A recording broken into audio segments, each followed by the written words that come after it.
Welcome everyone to the Senior Living 411 series. For the month of November, we've been covering a variety of topics relating to fall prevention.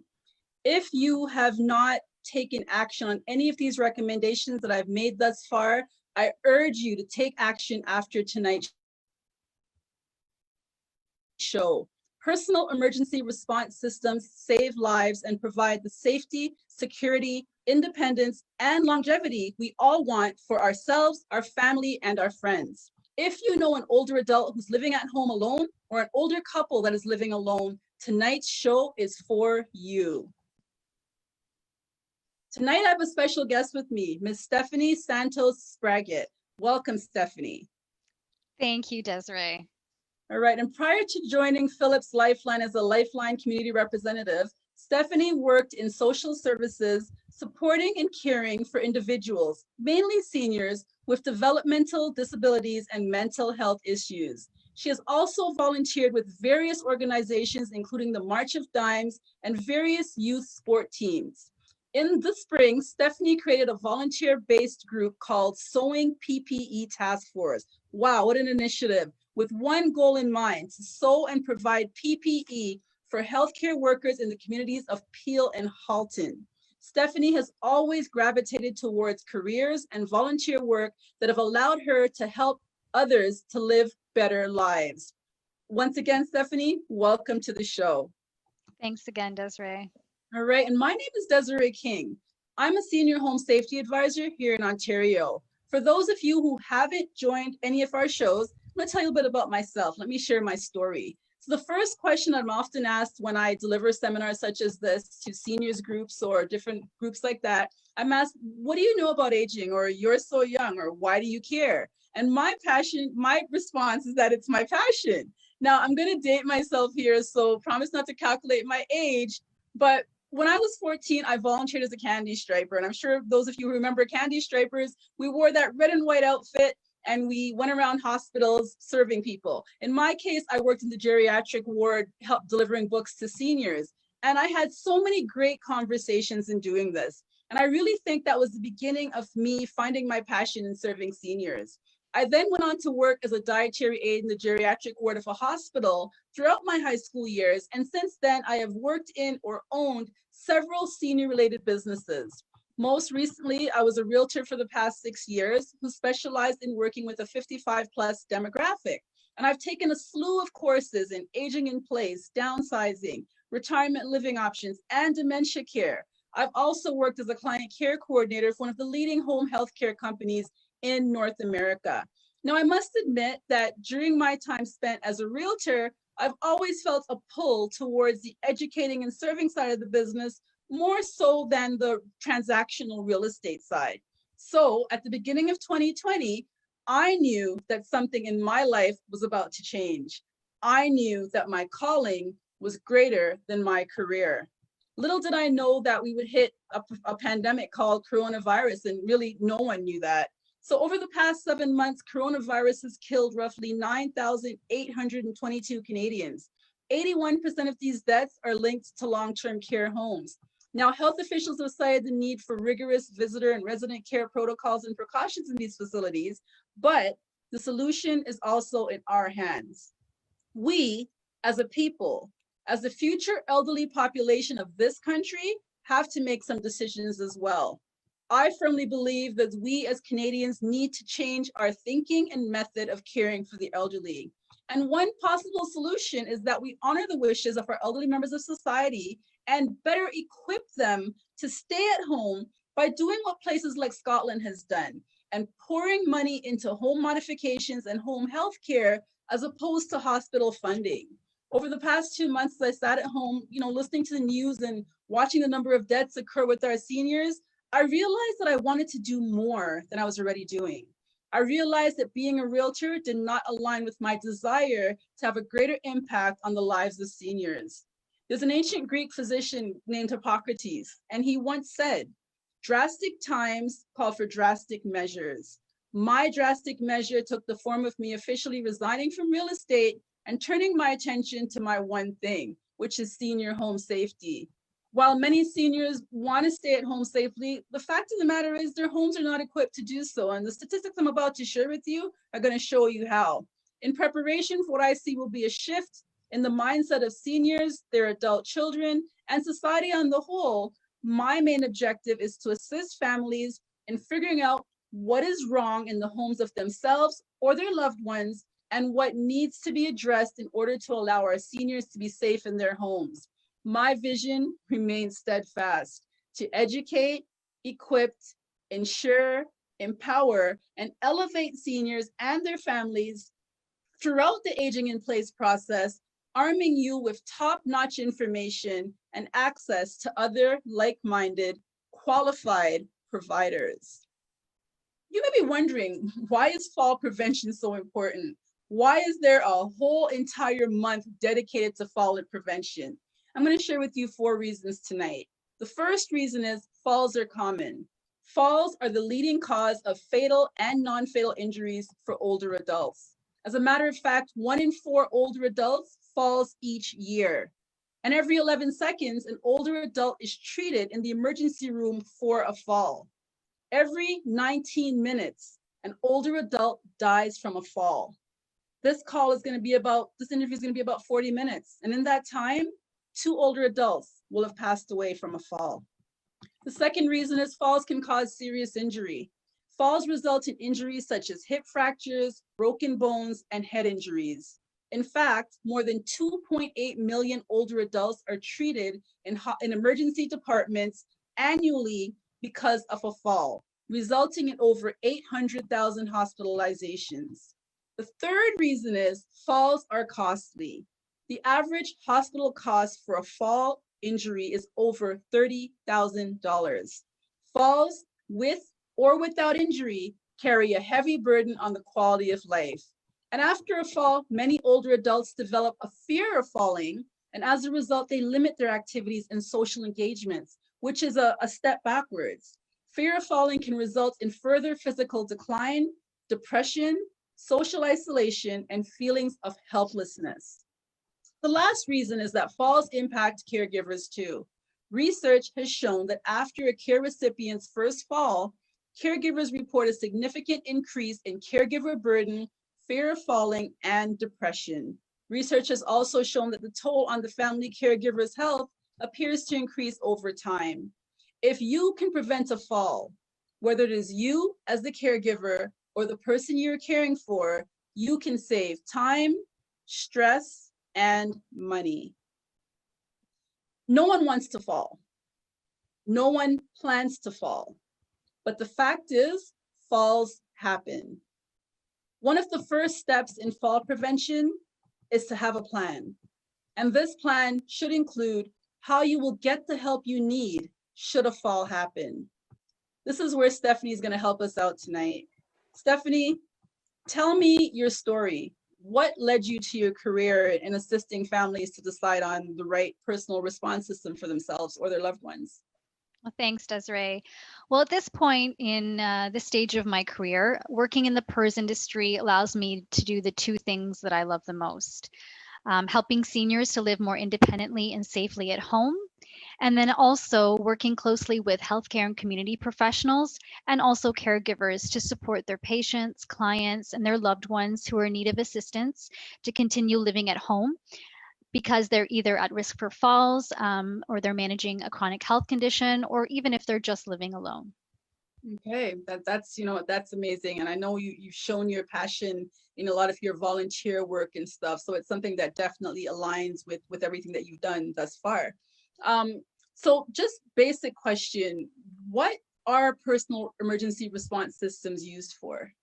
Okay, so we're going to refer to it as PERS as well, personal emergency response systems, but they can also be referred to as a medical alert service. Okay, and PERS are designed to provide individuals access to help at the push of a button 24 hours a day, 7 days a week, 24/7.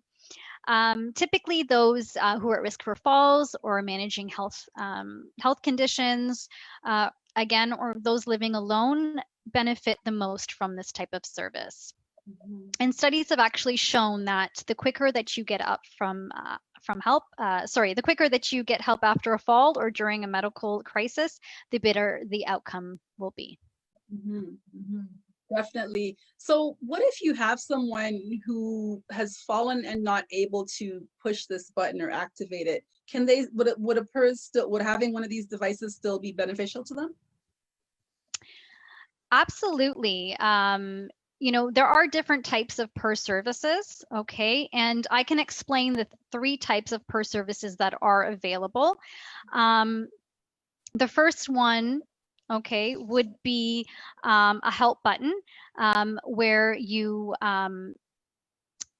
it's primarily used in the home and it works with a base unit, okay? So in the event of a fall or a medical emergency, you would press the button and to access help. And what happens is the base unit dials a monitoring center where a representative will access your file, and then it will call the most appropriate number for help. And usually this number is a neighbor or family member or emergency services. Okay, and this type of service works with a landline or a third-party cellular provider if you don't have a landline. The second type is a help button that actually has a fall detection technology built into it. So it will detect a fall and it will automatically call the monitoring center without you having to push the button. Right. And then the third service that most PERS providers provide is a mobile button, and that can be worn and used inside as well as outside. So for example, it can be worn if you were to go grocery shopping or go for a walk. And this type of service is primarily geared towards more active individuals. And these models typically work anywhere where there is third-party cellular connection. Okay, so it works off of the cellular towers then. Yes. That's amazing. I didn't know that. That's really good. Just scaling back. So if someone does not have a landline, but they have voice over IP, I know when I used to have Vonage, for example, and even for 911, you have to program in the right address. So 911 knows where to go. Would the system work with that, or is it a similar kind of connection with that? I don't know the exact answer to that, and it really just depends on the provider. But I know that most providers, when they install this service, they're going to take a type of care plan. And so when that care plan is taken, they're going to ask you various questions like your name, your address, your phone number, obviously, your medical conditions, and what type of contacts, the responders that you want, the numbers that you want to be called in event of an emergency. Mm-hmm. And so when the button is pressed, it dials into the response center, and the representative will actually be able to access your file. So they'll be able to call for help. Right, so that's good. So they actually have a history. So I guess it's kind of like an assessment you do coming into it, that you know the person's background and you're able to speak for them or on behalf of them until help arrives or their family members arrive as well. Absolutely, yes. Okay. And as well as calling 911, is there also, I'm not sure if you mentioned, a calling sequence for family members? So if suppose one person is not reached, can you have more than one person where it bounces or simultaneously calling? Absolutely. Typically, they're going to take down in that care plan at least 2 to 3 contacts, as well as emergency services. Yeah. And another thing I know is that, like, just working in home care for the time that I did, I know Alzheimer's and dementia is so, like, it's almost like its own pandemic in society right now. Absolutely. Every person you speak to is early onset dementia or some form of Alzheimer's. So the one that you have that works off the cell towers, I'm guessing that would be great for somebody who has escape seeking or wandering abilities to locate them. Yes, there are a variety of PERS services out there which are geared towards people with Alzheimer's or dementia. But just keep in mind that they're typically designed for early stages of these diseases, okay? And all of these services are slightly different, but basically what they do is they'll notify the caregiver when their loved one leaves the house or the parameter, for example, the 2 block radius of their home. And then often they have trackers so that the caregiver can check on a map to see where their loved one is located. And most of the time, the notification will be sent to the caregiver's smartphone, and they'll be able to click the link to see where exactly they're located. That is so awesome, because I have spoken to families where, you know, they're worried because their mother or father does wander and they're wondering, how can I find this person? So that's definitely a benefit to anybody who has anybody that they think may be losing their mind a bit or whatever it may be. That's definitely a benefit to that. What happens if my loved one is in the home and they're too far away from the base and can't hear the call center responding? What happens then? Is it automatically trigger a 911? Like, what triggers the level of escalation in the call, I guess is my question. Well, it really just depends on the type of service again. But what I would say is, again, going back to the care plan. So most PERS providers will take down personal information to ensure that you get the type of help that you need for any type of situation. So again, they will collect your address, telephone number, any medical conditions that you have, along with 2 to 3 numbers of neighbors or loved ones who can help, as well as emergency services. If you or your loved one can't speak when you push the button, or you're too far away from the base unit, they will refer to the information in your file to get you help quickly and the appropriate type of help. And how, I know there's the pendant and there's a bracelet. Are there any other types outside of that? Most of them are either a wristband or a pendant form that you wear around your neck. Those are typically the two that are offered with PERS. Okay. How heavy are they? They're actually not very heavy at all. Typically, they are about an ounce. But, you know, for example, the mobile button, because it has more components, it will usually be slightly heavier, but not very much heavier. So they are very lightweight. Okay. How do you determine what's better for your loved one, the bracelet or the pendant, or is it just personal choice? Well, it really just depends on your preference, personal choice, like you said, and you're going to want to choose a button that you're going to be comfortable with and that you want to wear, so that, you know, you can have it when you need help.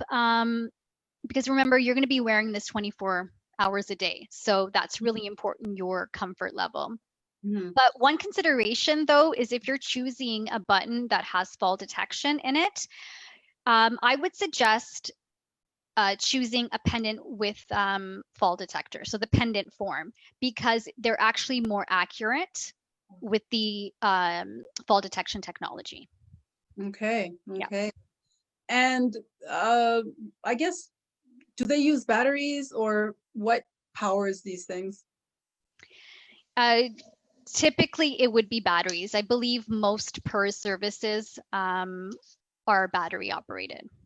Okay. And are they standard batteries, watch batteries, special batteries? I'm not sure. I guess again, it would have to really depend on the service that you get, on the provider as well. But I can look into that for you and see if there's, you know, a type of battery that most services use. Yeah. How long do the batteries last? Are they a lifetime? Are they 10 years? Are they? Well, again, it really just depends on the type of PERS service. Again, I keep saying that. I feel like I'm repeating myself. If it's a standard service where you just press the button, they can usually last up to about 18 months before a battery change is needed. If it's a mobile model that works inside and outside of the home, then these typically have rechargeable batteries that can last anywhere from 2 to 7 days. Okay. Is it kind of like your cell phone, how you can plug it in at night and it recharges, or no? It's just a battery that you can't plug in and charge it up with. I don't know about the others, but I know one specifically, it will cradle. So like they have a cradle and you can put it in and you Okay. can charge it actually while you're Oh, sat wow. down and watching television. So, but again, it really does vary among the service providers. Okay. And what about waterproof? I know like one of the most common places someone could possibly slip and fall would be in the shower. Can you wear it in the shower? That's a great question. Most buttons out there are at least water resistant, and then there will be some that are waterproof. So that's a really good question to ask when you're shopping around and doing your research. You're going to want to ask if the button is water resistant or waterproof. Oh, wow. Okay. And are there any cons to having one of these devices? I don't see any. So this is just a question, me being an advocate, a devil's advocate, for lack of a better Yeah, word. no, Are there any no. cons to this? I can't really think of any cons. If someone's at risk of a fall, managing a chronic health condition, or again, living alone, I don't really see any cons. In terms of pros, a good PERS service helps you to live more independently and safely, knowing that you can get help at the push of a button 24/7. It also provides your loved ones with peace of mind, knowing that you have access to help when you need it. And for some, a PERS service is actually a cheaper alternative to a nursing home or a care facility. So definitely lots of pros, and I can't think of any cons. So I can't think of any either. I just thought I'd throw it out there. yeah. So if we have somebody who is an active senior, and we've now gotten moms say to agree to get one of these devices, it never goes off. Do we need to test it every so often to make sure it's working? You're absolutely going to want to test your button, and I would recommend every single month. So even if the system that you have has built-in testing, it's always good to do a monthly test call. It helps you even, feel more comfortable when you're using the button and to become familiar with how it works in case you have an emergency. So just to let them know that you're testing and everything is okay. Right. But definitely, again, when you're shopping around, that's something that you're going to want to ask Yeah. whether or not monthly testing is asked of you. Okay. And does OHIP cover the cost of PERS? Do you know that, if it's covered by our Ontario health plan, or? OHIP does not cover PERS. Some private insurance companies do, and that they'll either cover some or all of the cost. It really just depends on the insurance provider, and also some third-party payers like Veterans Affairs Canada, they may cover the cost depending on your eligibility. It's always good to just check with your insurance provider or a third-party payer, and this type of information can normally be found on the insurance provider's website. Right. Okay. Even if they don't cover the entire cost, though, they may have a partnership with a PERS provider, and so there may be a discount, like a free month or a free installation. So just do your homework, go on the website, and that information should be there. I know we were talking before we got on the call, and I told you I volunteer with a nonprofit organization for seniors who are not able to afford things for themselves.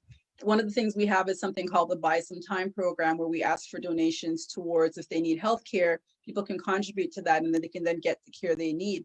For something like this, are there any programs for nonprofits or for people who are more not able to afford this type of device? Are there any programs that you know offhand? This is just a random question, to assist people who need it, but financially it doesn't add up for them. I don't know of any programs specifically there are some PERS providers that may have their own maybe subsidy program, or they offer promotions. So the best thing to do is when you are doing your homework and calling around and trying to find out what the best service provider is for you, the best thing to do would be to speak to them and ask if there are any subsidy programs. They may also have partnerships with hospitals or, some home care agencies as well that may be able to discount the monthly price. And speaking of monthly price, what is the average price per month, or do you buy it? Can you buy it up front? Is there an option to buy it up front, or is it all monthly? I mean, I know you with one particular organization, but generally speaking, how does the pricing work? Okay, so typically when you're shopping around, you can find two types of services. So there are those where you can actually purchase the equipment outright and pay a monthly monitoring fee, or there are those that you pay a monthly fee that includes the cost of renting the equipment and also the monthly monitoring fee. And you subscribe to the service for as long as you need it. The average price usually depends on the type of service that you need. So a basic service usually starts at $30 and up.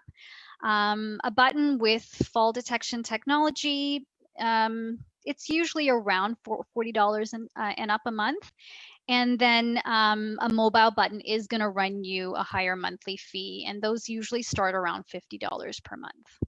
Okay, so it's not that expensive, really. That's pretty affordable, I think, for the value that you're getting compared to falling and needing added care.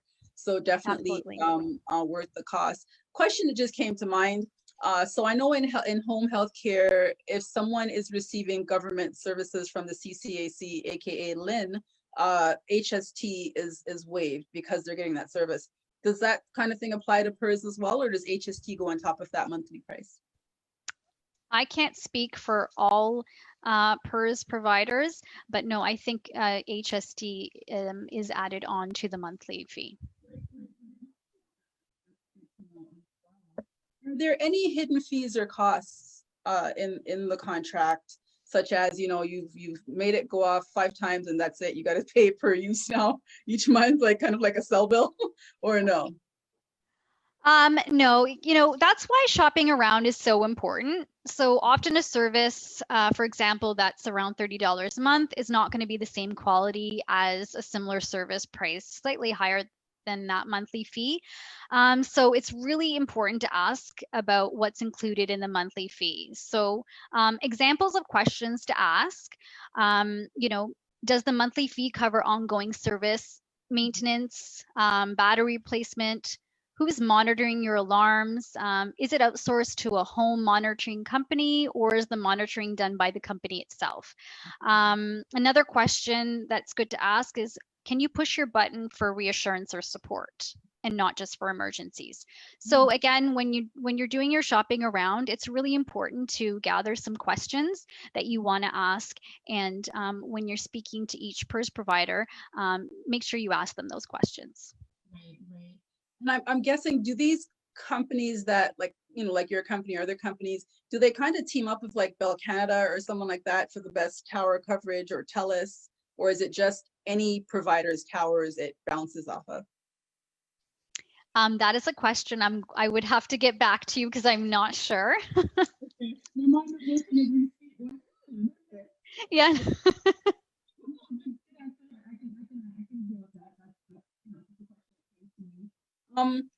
So as we know, one of the things that older adults hold on to, and rightfully so, is their independence. There's a fear of losing independence as you age. What advice would you give? And I can think of a couple people who are going through this right now, our listeners, if they're experiencing resistance from their loved ones in obtaining a PERS? Okay, it's actually a question that I get a lot. I speak to a ton of caregivers every single day, and that is a question that I get. I'm getting some resistance from my parents, and I'm not really sure how to convince them that they need it. So, it's really hard for parents to accept that they might need extra support. So, I think there are different ways you can approach the conversation. It really just depends on, the dynamics of the relationship and everything like that. But, something I would recommend is explaining that the service is not just for them, but it's also for you. That a PERS service is going to bring you some much needed peace of mind, because you can't be with them all the time, and you would have greater comfort knowing that they can access help at the push of a button. Another way to explain it to a loved one is likening PERS to insurance. So it's something that you don't necessarily have. Something you don't necessarily use, but when the time comes and you need it, you're going to be really glad that you have it. So, yeah. And another thing that I would recommend is you can also ask your loved one to try it out for a period of time to see how it goes. Most companies don't actually have long-term contracts, so they allow you to cancel at any time. You just want to make sure that you check the fine print first before you sign up to make sure that you understand their cancellation policy.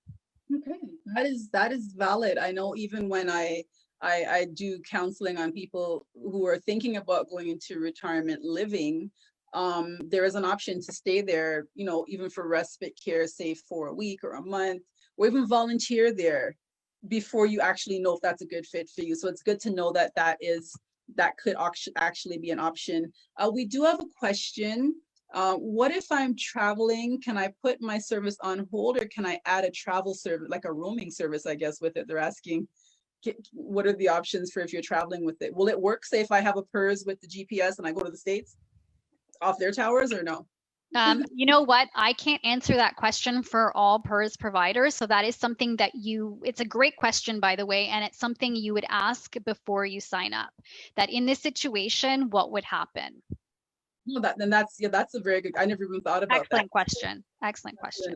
Excellent question, because we do have snowbirders, people like that. So definitely that would be a good question, like you said, to ask the individual provider.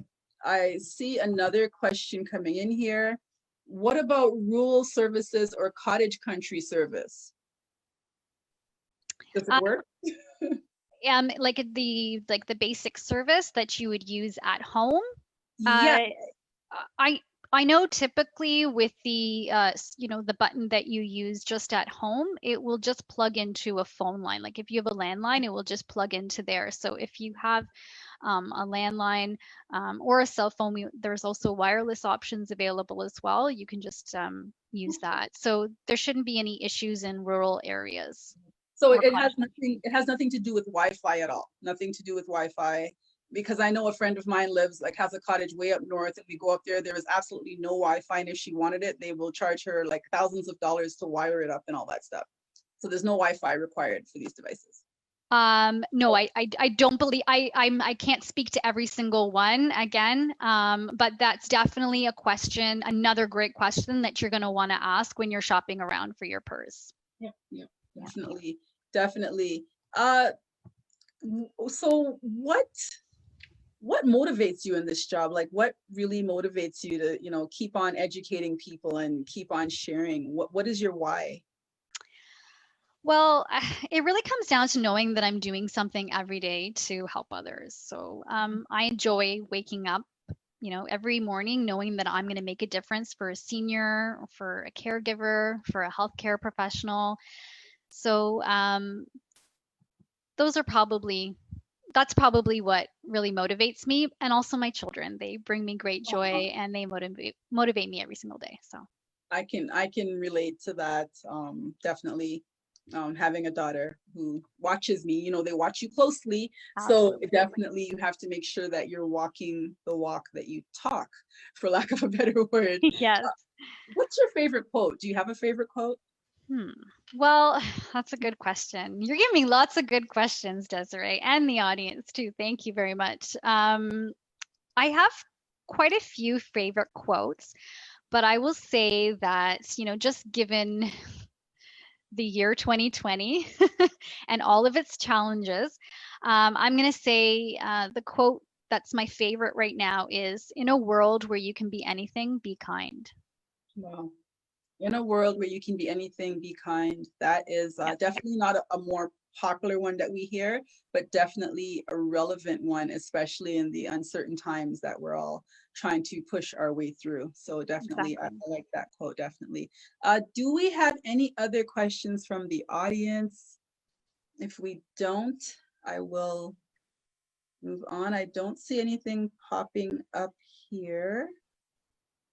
All right, if I see anything else pop up, I will ask you as it comes up. I have another question for you. This is from myself. As we were in your bio, you mentioned this organization that you started. So if someone wanted to volunteer their time or their talents with your sewing PPE task force, can they do so, and how would they do so? Absolutely. We were really quite busy in the spring when, we had the lockdown. So, um, you know, most of the sewers have taken a break from sewing the PPE because most healthcare workers now have the required PPE.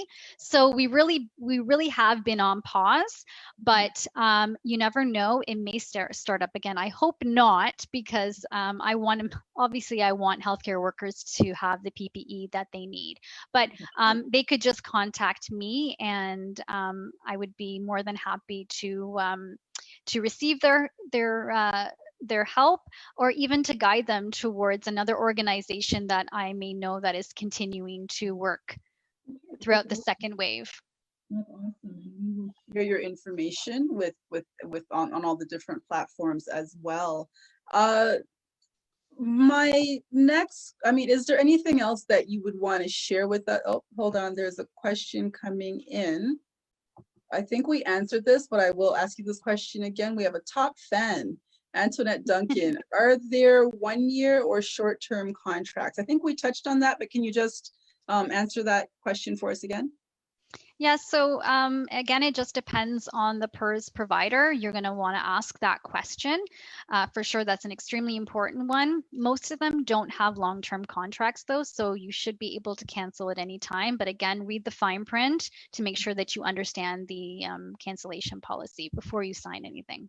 Definitely, definitely. Is there I know from this is going back to real estate, like when you buy a new home pre-construction, there's a 10-day cooling off period.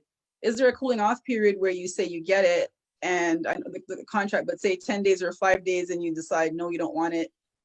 I guess that would go into the whole month to month or type of contract that you're in then, right? Exactly. Again, I can't speak to all PERS providers, but there usually should be some sort of grace period that they give you to think about it. And then if you're not wanting it anymore, to be able to cancel it without fee. But again, that's another great question, and it should be asked when you're speaking to PERS providers. Right. And another question just came in. Who is there an installation involved? And if so, who installs the system in the home? Yeah, so there's going to be installation involved, and it really just depends. Sometimes equipment gets shipped to the person's home, and then there's a self-installation process. And then also there are representatives who go directly into the home and install the service. During COVID, though, during this whole COVID situation, most providers have been just providing installations with telephone supported assistance. Okay, so it's simple enough then that they can be guided over the phone. Exactly. Okay. And I had another question at the top of my head, but I forgot now. My mind is just overflowing with questions because it's great when you have a professional who can answer your questions. I will come back to it when I think of the question. Oh, my mother-in-law, Mhm. she had one, and at the time she didn't have a raised toilet seat. So wherever she sat down, this thing was going off, notifying notifying the base. So is there a way to adjust the sensitivity based on someone's weight, size, that it won't go off over every little thing and it'll adjust to their behavior, I guess, so to speak? Or does it learn your behavior to know you kind of sit down heavier or that Yeah. type So that's a great question, and I hope I can answer it. I'm not a tech person at all, but I do know with a specific provider that there are smart sensors. Um, and so it does actually get to know your behaviors, how you sit, how you stand. There's different algorithms. Again, I'm not a tech person. I don't know how to completely explain it. But, again, when you're doing your shopping around and you're talking to the PERS providers, please ask that. And, a good PERS provider will be able to answer all of your questions. definitely. Yeah. Another question coming in, are these custom made or are there ones that are custom made, I guess, to the individual, or are they just standard out the box devices? That's a good question. That's it. Everyone's asking such great questions. I just hope I'm doing a decent job answering them. You are. I don't know if I don't think there are custom made buttons, but I can't be 100% sure. So, well, technology is always evolving, so who knows what they'll come out with tomorrow or next year. But right now, I've never heard of that either, a custom made one. But that is definitely, I mean, are we saying custom as far as putting some bling on it or colors? Like, are there color options? Can you bling it up if you want to, or make it look more, accessorized? Or is it just a standard, standard color with your company per se? Do you have color options or string or necklace options, gold, silver? I don't know. Are there those options? I think there's just there's just Yeah. a one size fits all kind of thing. We do have either a pendant or a wristband. Right. But I will say that if you are wanting the button with the fall detection technology, and that's going to be available in that one, and then also in the mobile button. Right. Then it should only be available in a pendant form, because I think I spoke to this before. The fall detection accuracy is better with the pendant than it is with the wristband form. Right. Right. Okay. Before I ask you if you have any closing words for us, as you all know, I'm an advisor member of Aid Safe Canada, which is a division of Aid Safe America. So I wanted to share an 18-hour horrific story that came from another advisor member. So there was an elderly lady who was carrying a laundry basket down to the basement, and she tripped and fell down the stairs. She fractured her femur in the fall. Now, to put things in perspective, your femur is your thigh bone. It's the longest and strongest bone in your body. And because the femur is so strong, it usually takes a lot of force to break it. Motor vehicle collisions, for example, are the #1 cause of femur fractures. The femoral shaft runs from below the hip to where the bone begins to widen at the knee. So when I say this lady fractured her femur, you can imagine how hard the impact of the fall was. After falling, she tried to crawl to the phone to get help, but it was up on a counter in the basement. She tried to pull herself up to reach the phone, but couldn't reach it and would crash back down onto the cement floor. She could hear the phone ring several times throughout the ordeal, and she couldn't get to it because it was out of reach. She laid on the basement floor with a fractured femur for almost 18 hours, unable to get help. Her daughter finally came to check on her because she wasn't able to get a hold of her. She found her mother barely alive, severely dehydrated, covered in bruises from head to toe.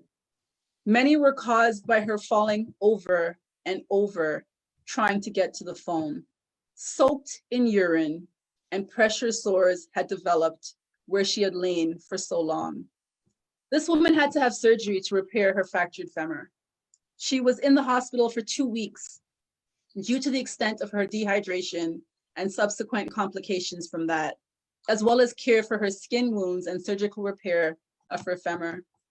Then she went to inpatient rehabilitation for 4 weeks to build her strength and mobility back up and to rehab her to be able to walk again. When she returned home, she became a client in-home healthcare, and they worked with her for 3 weeks at home. She was very fearful. Her daughter stayed with her for those 3 weeks.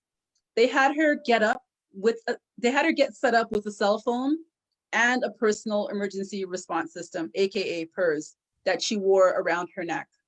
Now, unlike many others with this same story, she made a full but lengthy recovery. The point of the story is that personal emergency response systems save lives and provide the safety, security, independence, and longevity we all want for ourselves, our family, and our friends. Take advantage of our technology partnerships for personal emergency response systems. Simply email me at Desiree@seniorliving411.com, and I will put you in contact with Stephanie or someone like Stephanie to receive everything, all the information that you need to get set up. Stephanie, before we move on, do you have any, let me see if there's any more questions first. No, do you have any closing words for our audience? Well, firstly, I just wanted to thank you, Desiree, for having me on here. It's been a lot of fun. I enjoyed answering all the great questions that everyone's been asking. I guess I would say that,